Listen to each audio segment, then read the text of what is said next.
तो मैंने एक ऐसी कविता लिखी है, एक शब्द पक्ष में नहीं है उनके, एक शब्द खिलाफ नहीं है उनके, और ये देश बोलता है कविता में। मैं आपको ये कविता सुना देता हूँ, पूरी नहीं, उसका थोड़ा हिस्सा सुना देता हूँ। समय की जो सीमाएं हैं, 1 बजे तक की आयोजकों को परमिशन है।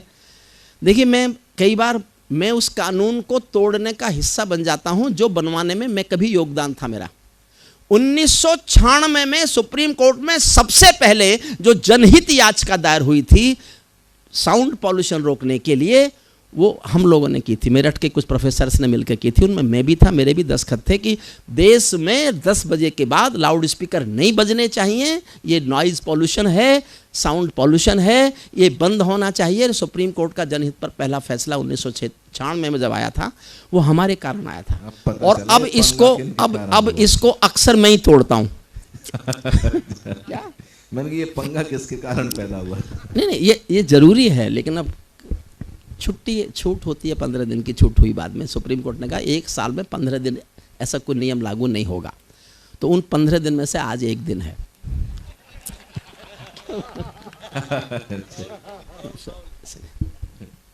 मैं सुनिए, मन से सुनिए। क्यों साहब, ठीक है ना? ये पीछे बैठे सारे हमारे आदरणीय आयोजक लोग सोच रहे हैं फंस गए, काहे को हाँ गजेंद्र से कहा होगा कि इसे बुलाओ। देखिए, मेरा गड़बड़ ये क्या साहब, जब तक मैं 4 कविताएं नहीं सुना लेता मेरा गला खुलता ही नहीं है। मैं 4-5 साल बाद आया हूँ और कई संस्थाओं को मिलके, ये कई संस्थाओं का मिला जुला कार्यक्रम है ना, एक का ही है, अग्रवाल एक ही संस्था है। तो पिछले 4-5 साल से आर्थिक तंगी में थी क्या? शंकर चौक पे कविताएं सुनाते थे। 1 साल पहले आया था। अच्छा, पिछले साल नोटबंदी के कारण रहा होगा। तो फिर तो आपने मोदी सुन ली होगी, फिर क्यों सुनना चाहते हो? हाँ, कोई बात नहीं, कौन सी याद रहती है। चलिए साहब, याद भी हो तो क्या फर्क पड़ता है। उसका जो अंतिम छंद है वो नया सा है। मैं ताजों के लिए समर्पण वंदन गीत नहीं गाता, मैं ताजों के लिए ताली बजाते रहिएगा सब। देखिए, तालियों से कविता बड़ी नहीं होती, ताली किसी कविता का मापदंड नहीं है।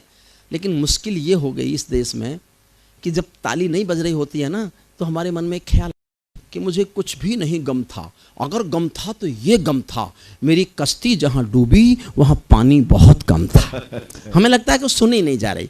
और इस देश में ताली बजवाने की एक बड़ी गलत परंपरा बन गई। ये रोग हो गया कवियों को कि वो तालियों की गड़गड़ाहट में कविता पढ़ने लगे।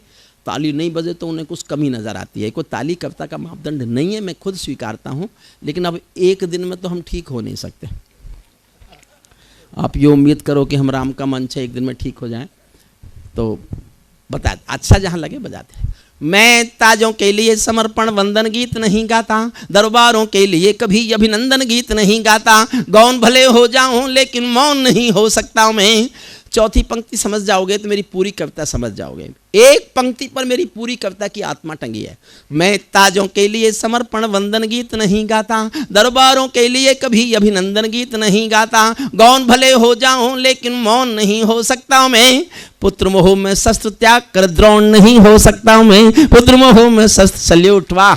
पुत्र मोह में शस्त्र त्याग कर द्रोण नहीं हो सकता मैं। कितने ही पहरे बैठा दो मेरी क्रुद्ध निगाहों पर, मैं दिल्ली से बात करूंगा भीड़ भरे चौराहों पर। मैं गाथा वाचन करता हूँ सिंहासन परिवर्तन की, अच्छे दिन आने वाले हैं नारों के आकर्षण की। कभी किसी भी प्रलोभन में मेरी कलम नहीं बिकती, कभी किसी भी प्रलोभन में मेरी कलम नहीं बिकती, और किसी भी डर के आगे दिन को रात नहीं लिखती। मैं शब्दों की क्रांति ज्वाल हूँ, वर्तमान को गाऊंगा। जिस दिन मेरी आग बुझेगी मैं उस दिन मर जाऊंगा, जिस दिन मेरी आग बुझेगी मैं उस दिन, जिस दिन मेरी आग बुझेगी मैं उस दिन मर जाऊंगा। सत्ता का आकर्षण मेरी भूख नहीं, शाल दुशाला चंदन मेरी भूख नहीं, सरकारी अभिनंदन नहीं चुने मैंने, राजनीति के बंधन नहीं चुने मैंने, पद्म पुरस्कारों की चाह नहीं करता, दरबारों की मैं परवाह नहीं करता, कलम सिपाही बनकर जिंदा रहता हूँ, भूखे बच्चों से शर्मिंदा रहता हूँ, भूखे बच्चों से शर्मिंदा रहता हूँ, पगडंडी से लांग किले तक जाता हूँ, झुग्गी झोंपड़ियों के आंसू गाता हूँ, लेकिन दरबारों में कभी का शीश नहीं झुकने दूंगा, कविता का सिंहासन से संग्राम नहीं रुकने दूंगा, कविता का सिंहासन से सत्ता बदली, कविता वहीं से शुरू हुई। भारत माँ के घरों में नया बसंत दिखाई देता है। अगली पंक्ति सबको समझ में तो आएगी, अब ताली बजाओगे कि नहीं बजाओगे मैं नहीं जानता। भारत माँ के घरों में नया बसंत दिखाई देता है, वंशवाद की परंपरा का अंत दिखाई देता है। वंशवाद बहुत अच्छा। ये जगबीर राठी के घर गया मैं, तो वहाँ एक चौधरी बैठे थे हरियाणा के। वो चौधरी बोले भाई इस बार मोदी नहीं आता। मैंने कहा जी अच्छा नहीं आता, कौन आएगा?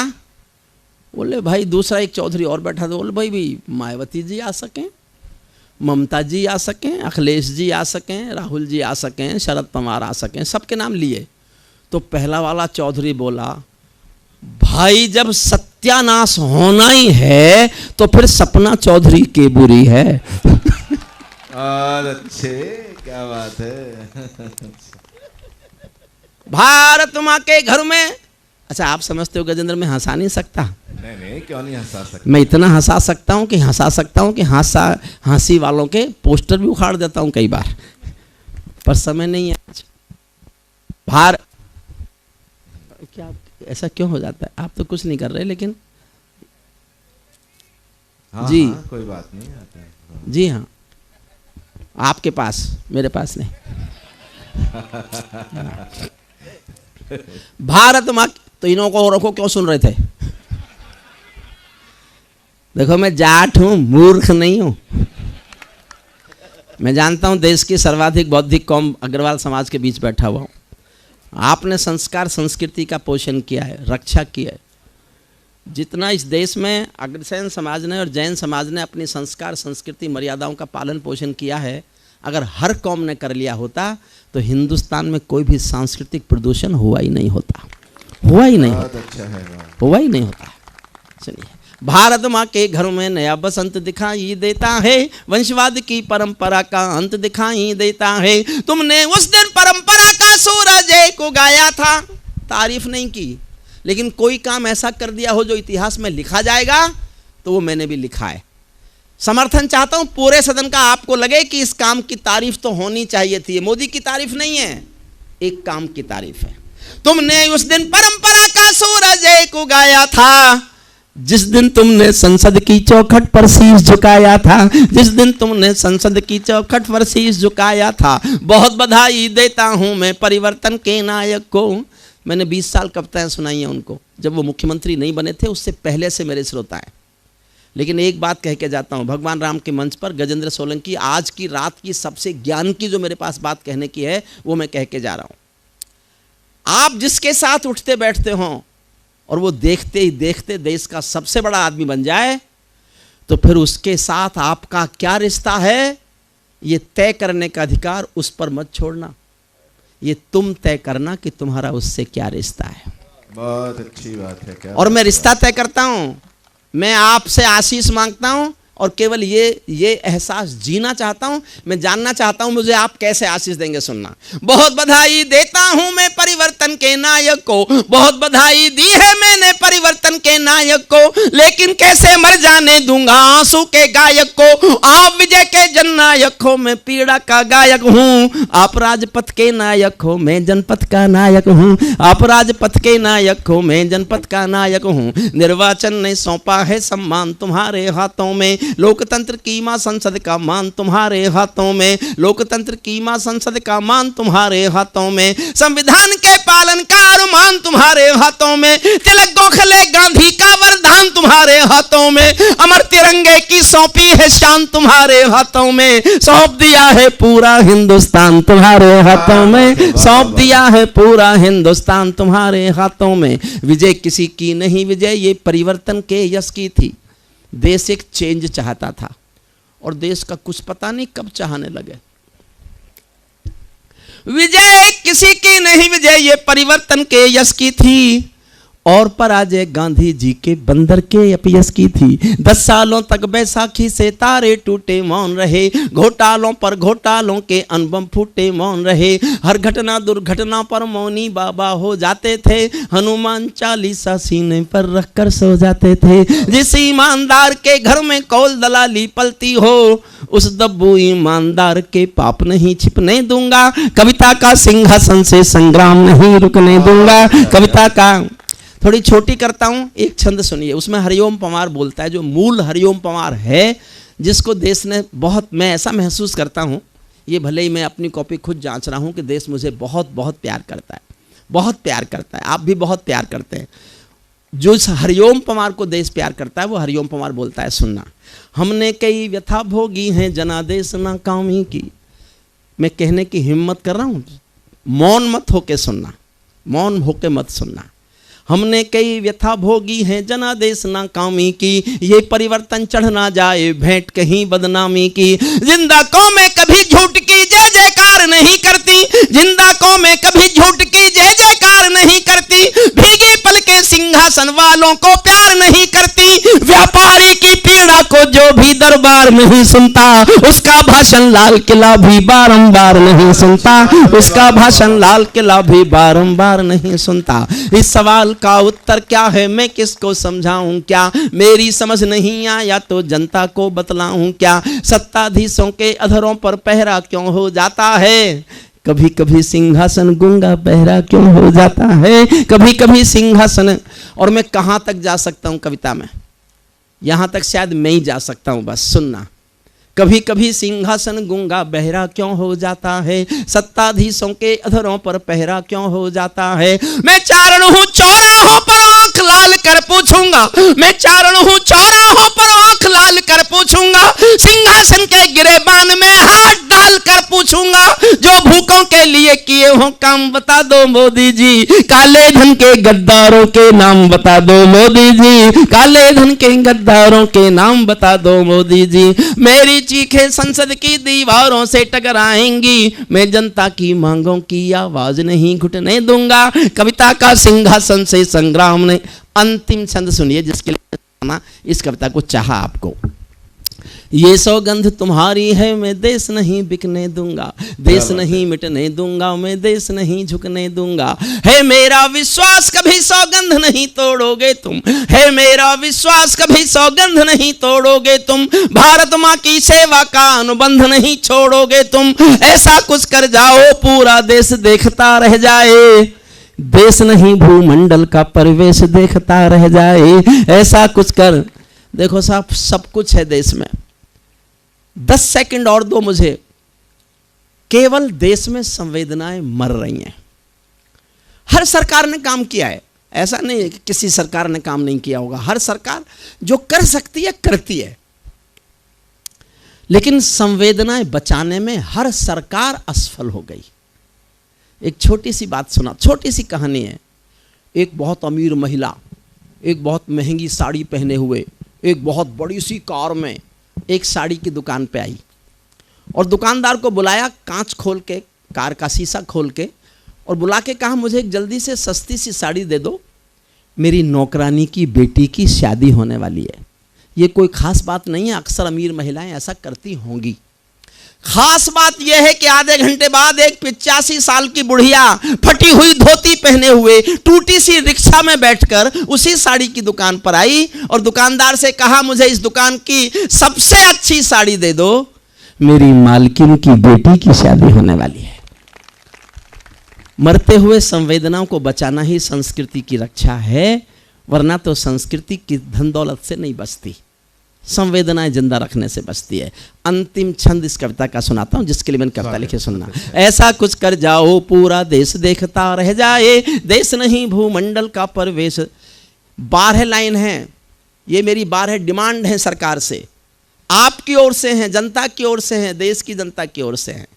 ये 12 मांग कोई पूरी कर दे, कांग्रेस कर दे, भाजपा कर दे, सपा कर दे, बसपा कर दे, मैं हिमालय चला जाऊं, कविता लिखना छोड़ दूंगा। लेकिन जब तक ये 12 मांग पूरी नहीं होती, मैं चिल्लाता रहूंगा, चीखता रहूंगा। एक एक लाइन में एक एक डिमांड है। मैं जानना चाहूंगा कि आप कितना चाहते हैं कि ये मांग हमारी पूरी हो जाए। पहली मांग पढ़ता हूं। ऐसा कुछ कर जाओ पूरा देश देखता रह जाए, देश नहीं भूमंडल का परवेश देखता रह जाए। संसद को गुंडों से दागी चेहरों से खाली कर दो। पहली मांग है। इतनी तालियों से नहीं होगी, थोड़ा और उठाओ, तालियां तो होगी। एक एक लाइन में एक एक मांग सुनाना चाहता हूं। संसद को गुंडों से दागी चेहरों से खाली कर दो, भूखे मरते हुए किसानों के घर खुशहाली भर दो। भूखे मरते हुए, सल्यूट, आपने मेरी बात को पकड़ लिया। भूखे मरते हुए किसानों के घर खुशहाली भर दो। युवा खून बेरोजगार है ये अफसोस खत्म कर दो। भ्रष्ट व्यवस्था से उपजा है जो आक्रोश खत्म कर दो। कश्मीर में भारत मां की जयकारों के स्वर दे दो। बहुत अच्छा है, क्या बात है, वाह वाह। आदरणीय मोदी जी लाए जापान का प्रधानमंत्री, चीन का राष्ट्रपति, इजराइल का प्रधानमंत्री, और तीनों को अहमदाबाद ले गए। अहमदाबाद में रोड शो अपने घर में। मैं इस दिल्ली में खड़ा होकर बोल के जाता हूं अग्रसेन समाज के अग्रसेन जयंती के इस मंच पर कि आदरणीय मोदी जी, ये देश आपको जम्मू कश्मीर के श्रीनगर के लाल चौक पर रोड शो करते हुए देखना चाहता है। रोड शो करते हुए देखना चाहता है। और आप दिल्ली के लोग हैं, इस दर्द को जानते होंगे। ये दर्द आपने सहा हो। मैं 28 साल से इस आंसू को पी रहा हूं, 28 साल से दर्द चीख रहा हूं।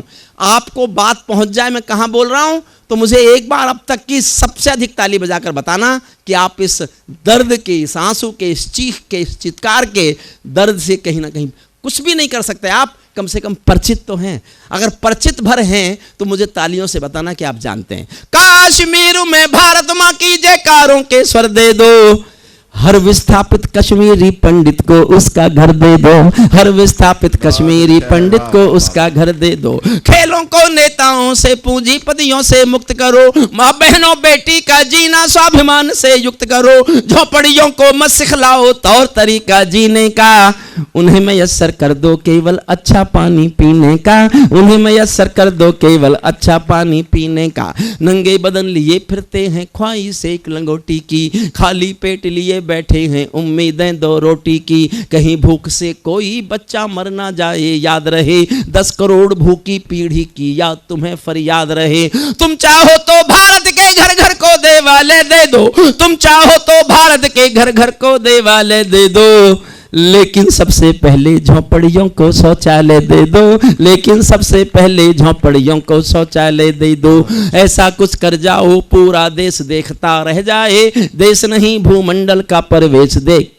अंतिम पंक्तियां सुन लीजिए और यहीं विदा करते हैं। गजेंद्र सोलंकी आएंगे, कोई आदरणीय आयोजक आएंगे, आपको भी धन्यवाद देंगे, कवियों को भी धन्यवाद देंगे।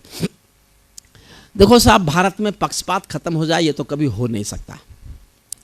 भ्रष्टाचार खत्म हो जाए ये भी नहीं हो सकता। बड़ी मेहनत से पाला पोसा है हमने। तो एक लाइन का पक्षपात तो मैं से भी हो गया है, आखिरी लाइन का, और आपकी तालियां उसको मंजूर करेंगी। मेरा विश्वास है कि उस पक्षपात को, अगर ये कामना हो किसी की, ऐसा कोई मिल जाए इस कामना में का लिखा जाए तो फिर कोई गुनाह नहीं है। उस पक्षपात को आप स्वीकार कर लेना। अंतिम पंक्तियां पढ़ता हूं गजेंद्र सोलंकी को, मेरा बहुत लाडला प्यारा छोटा भाई, जिसको मैं बहुत बहुत प्यार करता हूं। ओज का, सांस्कृतिक विरासत का ऐसा एक स्वर जो दुनिया में जहां हिंदी जानी जाती है वहां भारत की संस्कृति संस्कार का ध्वज लेकर वो कविता सुनाने जाता है। मैं इसलिए नहीं जाता कि मुझे हवाई जहाज से डर लगता है। यहाँ तक कार में आ जाऊँ तो मैं तो बस श्रीनगर आता हूँ और बस। ठीक है, ये हमारा छोटा भाई जगबीर राठी इस समय भी किसी को मैसेज कर रहा है,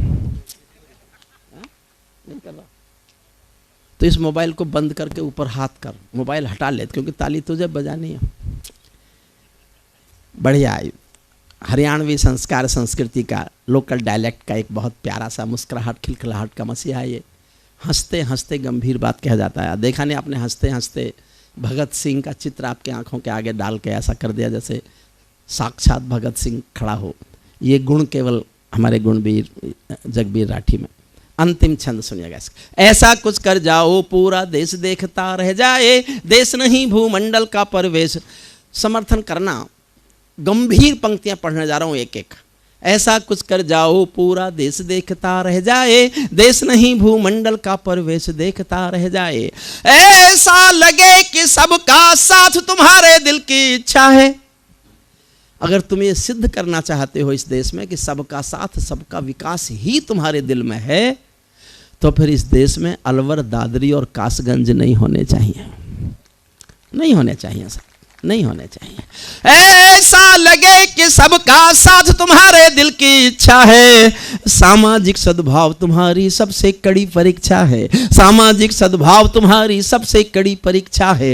ऐसा लगे कि गुजराती बेटा गांधी का सपना है, ऐसा लगे कि गुजराती बेटा गांधी का सपना है, ऐसा लगे कि दिल्ली का सरपंच हमारा अपना है, ऐसा लगे कि 1.25 अरब की आबादी का दमखम हो, ऐसा लगे कि भारत की सब तहजीबों का संगम हो, ऐसा लगे कि देशद्रोहियों को तुमने ललकार दिया, ऐसा लगे कि देशद्रोहियों को तुमने ललकार दिया, ऐसा लगे कि भारत मां का हर दुश्मन धिक्कार दिया, ऐसा लगे कि काले धन का पूरा खेल हिल गया है, ऐसा लगे कि दिल्ली को सरदार पटेल मिल गया है, ऐसा लगे कि दिल्ली को